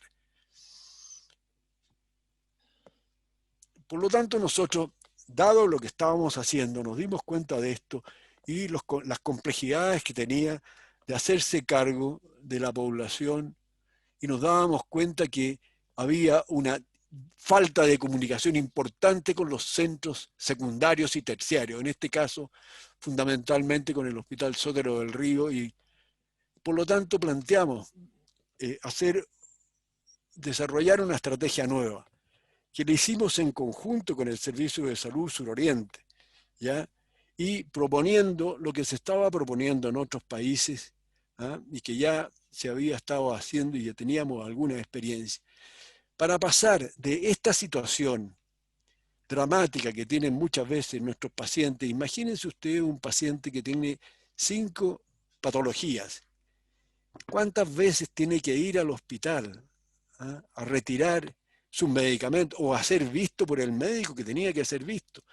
Si tiene que ser en un promedio 2 visitas al año, tiene que ir 10, o sea, prácticamente todos los meses, y a ver al médico. Y para qué decir cuando tiene que ir a buscar sus recetas, que tenía que ir todos los meses para evitar, por así decir, el mal uso de la receta, se las da muy controlada. Es decir, era una cosa grave, seria lo que estaba pasando. ¿Ah? Esta cantidad de programas que estaban funcionando, cada uno por su cuenta, porque eran evaluados por su cuenta. Entonces lo que se propuso fue cambiar de este enfoque a enfermedades o programas, que también uno podría leer, a un enfoque en que vamos a agrupar y vamos a diferenciar lo que vamos a ofrecerle al paciente en función de su riesgo. El riesgo global, no solamente el riesgo cardiovascular. ¿Cuál está el riesgo cardiovascular? El riesgo de enfermarse, de complicarse, de tener que hospitalizarse o de morirse, ¿ya? Y eso era fácilmente calculable, ¿ya? En segundo lugar, asegurarle a estas prestaciones que estaban orientadas a esto, a un manejo en función del riesgo. Por lo tanto, los pacientes con más riesgo tienen que tener una mejor atención, una mayor continuidad, que dé cuenta de todo lo que tienen, no solamente lo que es un programa GES, que es lo que estaban, por así decir, premiados. Tienen un problema de salud mental, que tienen un problema de dependencia, tienen un problema de alcoholismo, etcétera, que son muchas veces que no entran en esto. Hay que hacerse cargo de esto, pero agregando 2 elementos o 3 elementos que son muy importantes, digamos.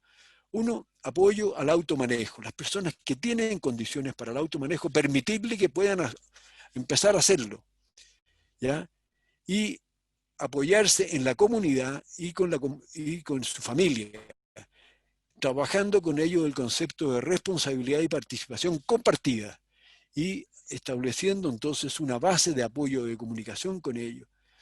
Y con la gestión de casos, cuando los casos que son más complejos, que tienen mayor acumulación de patología y que se pueden complicar y que tienen más riesgo de tener que nuevamente volver al hospital o de morir, tienen que ser manejados en forma gestionada por un personal, por una enfermera que se dedique a la gestión de su caso, o en otros casos asociamos también la gestión de la enfermedad.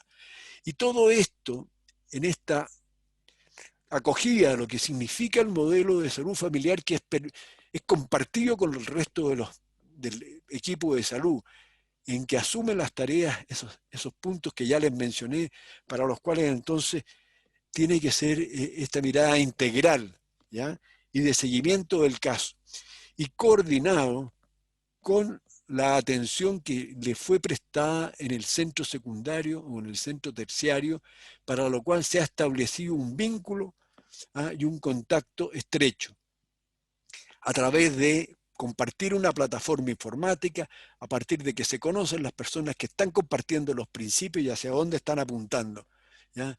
Esto parte en este modelo que empezamos a desarrollar.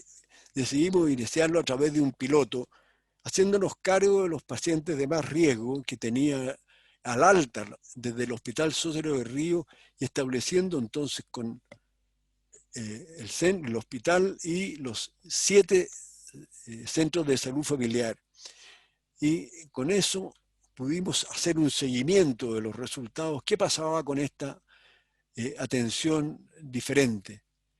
Tuvimos en este periodo 1.009 personas de alto riesgo que fueron dadas de alta del hospital o de los centros de salud terciarios o secundarios.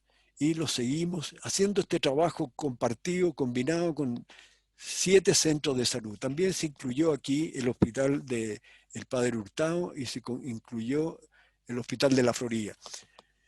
Y vemos y lo comparamos, entonces también 9 personas contra 20.522 que habían sido personas, también se tomaron esas, pero algunas de estas fueron atendidos por nosotros y a través del programa, y los otros fueron controles, ¿ya? Y al cabo de 2 años, la disminución del riesgo de morir fue el 57%, la disminución de la probabilidad de hospitalizaciones fue el 38%, y la disminución de los días de estadía en el hospital, porque estaba esta posibilidad de hacer este manejo combinado una buena coordinación entre los centros primarios y secundarios, se redujo en un 40%. Al cabo de estos 2 años, el Servicio de Salud Suroriente, me voy a saltar esta diapositiva para no, decide entonces ampliar a los 7 centros, quiso agregar 6 centros nuevos en el 2019 que no pudo ser producto de lo que vivimos y por lo tanto, pero se ha hecho una ampliación, pero sus resultados aún no están medidos. Y a partir de este año, el Ministerio de Salud, observando esta respuesta, ha decidido hacer un escalamiento nacional para la cual estamos trabajando en conjunto con ellos y con atención primaria, para llevar esto a 9 servicios de salud regionales, tomando esta misma pauta de trabajo, que ha significado hacer una reorientación mayor de las prácticas de los mismos profesionales, de agregar nuevos profesionales a los equipos, de trabajar en forma coordinada sobre una plataforma común para poder seguir a los pacientes, empezar a incorporar a la familia, empezar a trabajar con la comunidad local para ver cómo podemos hacer una mayor integración con ellos. Y producto de esto, ya el Ministerio ha sacado esta estrategia de cuidado integral centrado en la persona para la promoción, que ya lo mencionaba Gloria, prevención y manejo de la cronicidad en contexto de multimorbilidad. O sea, se le ha dado un estatus a la multimorbilidad como si fuera un factor específico, tomando en cuenta todo lo que ya les he mencionado, más la efectividad que se puede lograr haciendo, llamaría yo, esta labor, no me gusta mucho la palabra, pero creo, no tengo una mejor, que es una suerte de reingeniería del trabajo, que significa incorporar todos estos elementos, digamos, al trabajo cotidiano, que significa una acción de un esfuerzo de capacitación, de trabajo en conjunto con ellos, de ir desarrollando las capacidades que algunas no tienen para lograr una mejor participación de la comunidad, para que los mismos profesionales cambiemos nuestros enfoques y tengamos lenguajes compartidos en los equipos de salud, poder incorporar la informática, digamos, para el mejor manejo y el seguimiento de los pacientes, para poder apoyar a los enfermos en su automanejo, lo cual puede significar, por ejemplo, alfabetización digital, ¿ya? Que estamos también empezando a hacer. Y creemos que este es un camino, dado que ya ha ido demostrando efectividad en los pilotos, que ha logrado vencer las resistencias del sistema de organización de la salud, del ministerio, y lo ha comprado, y lo ha decidido incorporar. Entonces se nos está abriendo una chance a todo el país, digamos, de poder seguir avanzando y seguir desarrollando complementos a esta estrategia. El otro punto importante que quiero mencionar como una cosa esperanzadora de que podemos hacer frente es ya lo que mencionaba el doctor Ressler, el tema de las tecnologías de la información y la atención virtual. Aquí, claramente, la posibilidad de interactuar, de hacer interconsulta a distancia, el hospital digital, son avances que hay que ir mejorando, hay que ir puliendo, así como también de la telemedicina, son tremendos avances y tienen sus peros, pero yo creo que son claramente superables con todas las ventajas que esto significa, pero yo no tengo datos propios. Lo que sí tenemos como dato propio en torno a esto fue cómo nos cambió en los centros de salud áncora. Nosotros tenemos 3 centros de salud áncora, 2 en la comuna de La Pintana y 1 en Puente Alto, en que a raíz de la pandemia, digamos, del COVID y la sobrecarga que tenían, tuvimos que entrar en forma forzada a cambiar, no podíamos atender a los pacientes y tampoco era bueno que fueran. Los pacientes nada más no querían ir al centro de salud. Por lo tanto, desarrollamos, y quiero mostrar aquí la experiencia que tuvimos comparando qué pasaba con las atenciones presenciales y las atenciones a distancia en centros de salud familiar ubicados en sectores de alta vulnerabilidad social y cómo ha ido cambiando. Aquí está la curva de los pacientes atendidos presencialmente al comienzo de la pandemia y cómo esto se nos vino abajo, digamos, y nacemos y desarrollamos herramientas para conectarnos con ellos, distintas formas, digamos, y cómo esto rápidamente logró, por lo menos, equilibrar el número total de consultas. Esto es una falacia, por supuesto, porque si hubiéramos tenido toda la capacidad de atender a los pacientes crónicos, esto aquí está sumado, digamos, las atenciones de los crónicos, más la atención que significó la pandemia, ¿ya? Pero más o menos hemos estado en estas cifras, es decir, fuimos capaces de adecuar un sistema en centros de atención primaria para responder en alguna medida las demandas que ellos nos estaban planteando. Yo creo que aquí tenemos un tremendo desafío de hacerlo y hacerlo bien, y creo que podemos responder ante la amenaza de la segunda ola que ya tenemos encima, a poder responder mejor, y para que este retraso que están sufriendo nuestros pacientes de enfermedades crónicas, digamos, o la falta de ingresos de los pacientes que están debutando en esto, no sea tan manifiesto. Eso era, pues. Muchas gracias. Muchas gracias, Joaquín. Muy interesante y nos deja un poco más optimistas, yo creo, ¿no? Tenemos algo que hacer y mucho que hacer. Ofrezco entonces la palabra para preguntas y comentarios de la audiencia, que felizmente todavía tenemos 31 asistentes. Sí, bueno, yo felicito al doctor Montero por el éxito de su programa. Y quiero comentar solamente las dificultades que pueden encontrarse para establecer una cosa así en un país como el nuestro. Cuando el Ministerio de Salud en un momento le planteó a las universidades chilenas su intención de crear modelos de medicina familiar en los consultorios, nos pidió cosas como formen por favor médicos familiares, que en Chile no existía, y habrá de algún modo una alianza con el MinSal para que esto se logre establecer. Bueno, nosotros enganchamos junto con otras universidades de Chile, entre ellas la Universidad Católica, y ahí conocí a Joaquín, con el cual trabajamos juntos un tiempo.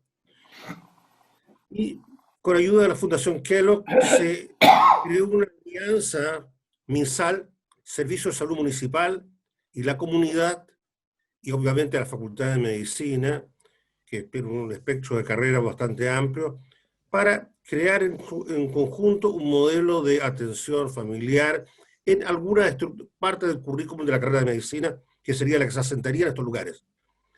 Eso nos permitió tener una comunidad muy entusiasta, tener una cantidad de dinero que nunca habíamos tenido en nuestra vida para un programa así. Se construyeron espacios académicos en los consultorios, se hicieron centros comunitarios, ¿verdad?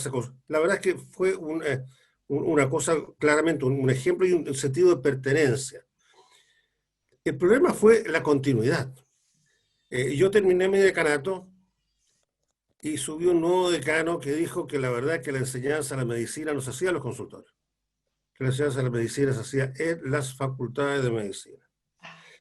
El jefe de salud municipal, que fue nuestro gran aliado, un hombre tremendamente entusiasta, comprometido en este programa, se fue a hacer una beca de oftalmología. El nuevo alcalde nominó para salud municipal una persona del gremio de la salud, no médico, que no estuvo ni ahí en las características de esto, ¿verdad? Y no sé qué pasa. Pero lo que perduró de esto fue claramente el programa de medicina familiar, que persiste hasta el momento. Pero tampoco hubo de parte del MinSal señales como decir, bueno, dado que mi modelo será alrededor de la medicina familiar en el consultorio, voy a privilegiar en la contratación, no que fuera exclusiva, privilegiar en la atención, en la contratación a médicos familiares. Eso tampoco se produjo. Y la guinda de la torta fue que el próximo ministro de Salud dijo que el modelo que a él le parecía más lógico era el modelo de un internista, un cirujano, un obstetra y un pediatra, y no un médico familiar. O sea, esto es una batalla que la verdad es que yo estoy seguro que a Joaquín le tocó lidiar con ella. En este momento existe el programa de medicina familiar, pero toda esta cosa tan ambiciosa que en un momento tuvimos no fue sustentable. Ya han pasado más de 20 años y no es una situación difícil, y yo los felicito porque han logrado, seguramente con todas esas dificultades, salir adelante con un programa. Eso es, Gloria. Perfecto. Quería felicitar todas las presentaciones. Son realmente notable poder sintetizar, digamos, todo el tremendo tema de las enfermedades crónicas hoy día en Chile, que es el gran problema de salud que tenemos. Ahora, respecto a la presentación del doctor Montero, la encuentro fantástica, muy clara, muy concisa, y me dejó claro una vez más que el auge, el plan auge de acceso a la garantía explícita, de ser un tremendo programa que resolvió un montón de problemas en este país, creó grandes distorsiones. Yo lo he dicho en reiteradas oportunidades, cuando aparece el auge desaparece la promoción y la prevención de salud. Ahora me doy cuenta que además interfiere con el modelo de salud familiar. Por lo tanto, eso es algo que hoy día ya veo que se está corrigiendo y que realmente la pandemia podría ayudar a corregir mucho más. Ahora, yendo al origen de las enfermedades crónicas no transmisibles, uno tiene que irse a los temas de la niñez. Resulta que hoy día en Chile el problema de la obesidad infantil es un tremendo problema. Tenemos un 25% de los niños que ingresan al primer año básico con obesidad, otro 25% con sobrepeso, un 30 y un 30% en las escuelas básicas. Y de ese 25%, y este es un dato reciente del mapa nutricional de la JUNAEP, un tercio, un 8%, están con lo que se llama obesidad severa, o sea, más de 3 desviaciones estándar de lo normal. Y esos niños, claramente, en muy poco tiempo van a tener hipertensión arterial, diabetes. Hemos visto en el INTA niños diabéticos 2 a los 7 años. ¿No? ¿Para qué hablar de la hipercolesterolemia, hipertrigliceridemia? Y ya esos niños en muy poco tiempo más van a tener la multimorbilidad de que se estaba conversando. Entonces, cuando enfrentamos el problema de las crónicas no transmisibles, tenemos que irnos a la infancia. Y desde ahí se empiezan a instalar estas enfermedades. Y si hoy día no hacemos algo, en más ya esto va a ser de una explosión realmente impresionante. El otro tema que yo quería señalar muy brevemente es que se señaló por ahí que realmente el tema de las frutas, verduras, el consumo de vegetales favorecía, ¿no es cierto?, las enfermedades cardiovasculares y por supuesto favorece los cánceres y todo lo demás, y eso es algo bastante simple que se puede hacer. Por ejemplo, hoy día en las consultas médicos y de los otros profesionales se recomienda no fumar. Claramente a la persona que fuma se le dice no fumar, o se le recomienda, por ejemplo, que coman 5 porciones de fruta y verdura al día, que no costaría absolutamente nada, o que hagan actividad física. Que hagan por lo menos los niños una hora diaria de actividad moderada o intensa, que hoy día no la hacen, y en los adultos que caminan 150 minutos al día. O sea, son cosas que perfectamente se pueden hacer, muy fácil, de incorporar en la consulta médica, no solo la indicación de medicamentos, sino que la indicación de medidas de vida saludable que van a tener un impacto en la población y que claramente hoy día está demostrado que sirven para prevenir, incluso para tratar las enfermedades crónicas no transmisibles. Bueno, no quiero alargarme más porque este es un tema fascinante, quería llegar hasta ahí nomás. Gloria, muchas gracias. Yo quisiera, bueno, felicitar a todos los expositores porque la verdad que fue una presentación muy linda y apunta a temas cruciales dentro del problema de la salud chilena. O sea, no cabe ninguna duda que está enfocado en los grandes desafíos que existen. Así que quiero felicitarlo y quiero felicitarte a ti también, Gloria, por la coordinación. Pero antes de terminar, yo quiero de todas maneras felicitar a la María Isabel Berens, que hizo una linda presentación, resumen de su trabajo, y que la verdad que me impresiona mucho el trabajo que ella ha hecho por largo tiempo y que le ha dado cabida además a la gente joven. Hay un grupo de investigadores que está trabajando muy fuerte en líneas clínico-básicas, que eso es lo importante, clínico-básicas, que están aportando información nueva en nuestro medio, y por eso hay que, como está la María Isabel, nos ha acompañado durante toda la sesión. Antes de que ella se vaya, quiero felicitarla por eso. Gracias. Una muy bonita reunión. Muchas gracias, Gloria, y muchas gracias a los expositores. Deja esto, reflexiones pendientes. Están en los programas educacionales en las escuelas de medicina mirando esta situación, o seguimos enseñando mucha medicina curativa y sin ir a las bases. Vuelvo un poco a lo que planteé a propósito de la doctora Berens. Nos haría muy bien tener clínicos con una impregnación en salud pública. Los haría distintos y enseñaríamos distintos. Como nos haría muy bien tener clínicos que estén enseñando y que tengan un componente básico. Enseñaríamos mejor, enseñaríamos con más lógica. Veo que por lo menos en la Facultad de Medicina de la Universidad de Chile ha habido un esfuerzo grande con el doctorado asociado a especialidad. No conozco bien lo que está ocurriendo en otros lados, pero ese es un paso que en el grupo del Hospital San Juan de Dios, donde yo trabajaba hasta hace un mes, se ha notado. Se ha notado el cambio, el brote de clínicos que están haciendo trabajo básico en el hospital. Todo esto nos tiene que ir dejando lecciones y yo agradezco muchísimo esta reunión. Esta reunión es la última del año. Normalmente esta reunión terminaba en un almuerzo. Y en el almuerzo el presidente pescaba la palabra y quedaba sin almorzar el presidente porque daba una cuenta del año. Yo voy a poder almorzar, porque no voy a dar una cuenta del año, se las voy a mandar por escrito una vez que tengamos algún respiro, porque entre ingresos, premios pendientes, ha sido un periodo muy intenso. Fue un año lleno de tristeza, la pérdida de Juan Verdaguer inició el año.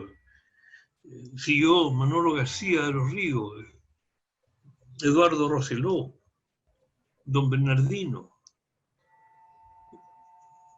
el doctor Gira en Concepción. Bueno, espero que este otro año sea mejor y que no tengamos el virus dando vueltas todavía. Creo que razonablemente deberíamos hacer una declaración, lo voy a hablar con Marcelo, como academia respecto de las prioridades en las vacunas. Sí. Aunque parezca que tenemos conflicto de interés. Sí. Pero no pueden quedar los viejos ni en los ensayos clínicos fuera, ni en las prioridades para las vacunas. Pareciera que es injusto. Les quiero recordar de que será la última reunión del año regular, pero que el 9 de diciembre ingresa el doctor Dañino como miembro honorario. Y el 16 de diciembre, el doctor Klaus Bern. Al doctor Klaus Bern quiero darle una explicación desde ya.